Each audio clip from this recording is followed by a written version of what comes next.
Today we begin our journey into the living world by meeting a true legend in science.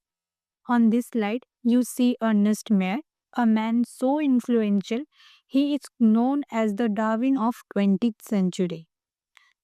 He was the legend.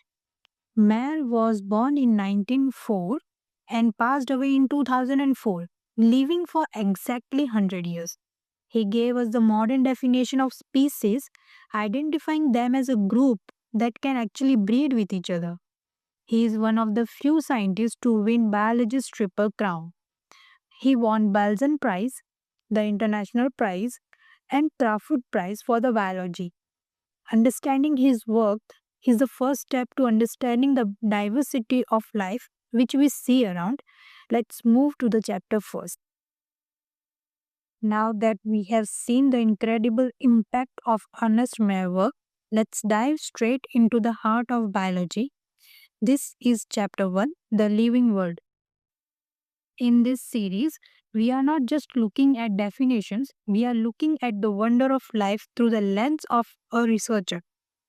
Just as a pharmacist uses a microscope to understand the smallest detail of the compound, we are going to use the tools of biology to understand the vast complexity of every living organism around us. What exactly it makes something like? Let's move to our next visual and find out. Take a look at this image. From the deepest ocean teeming with life to the densest forest, where majestic animals roam. The sheer variety of life on Earth is breathtaking.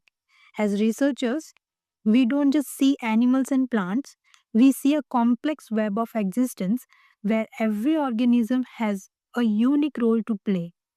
When we see such incredible diversity, it leads us to a fundamental question: how do we even begin to organize and understand nearly 2 million different species? This is where the true science of biology begins. Let's break down the pillars of biological organization in our next slide.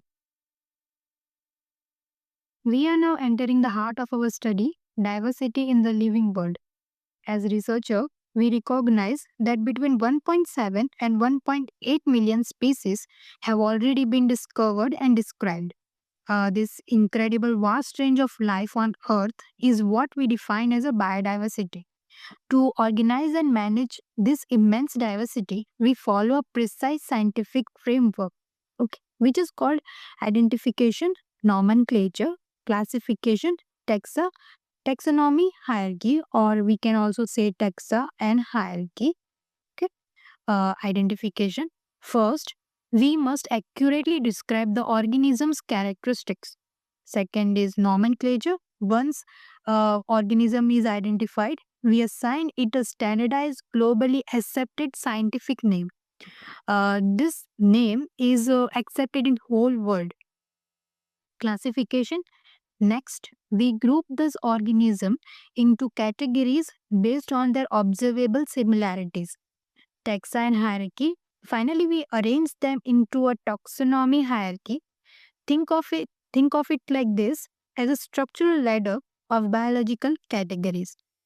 In the same way, we classify drugs into groups like antibiotics or analgesics.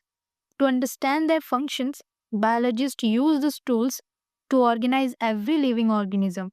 In our next session, we will take a deep dive into the specific rules for naming the species. Mastering this hierarchy is about more than just passing an exam. It is about understanding the universal language of life.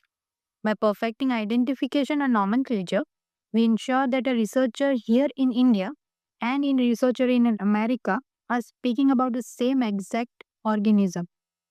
Thank you for joining me for this introduction to the living world of Pharma Vision. If this was helpful, please subscribe so you don't miss our upcoming deep dive into the law of scientific naming. Until then, keep exploring, keep researching, and stay curious. I'll see you in the next session.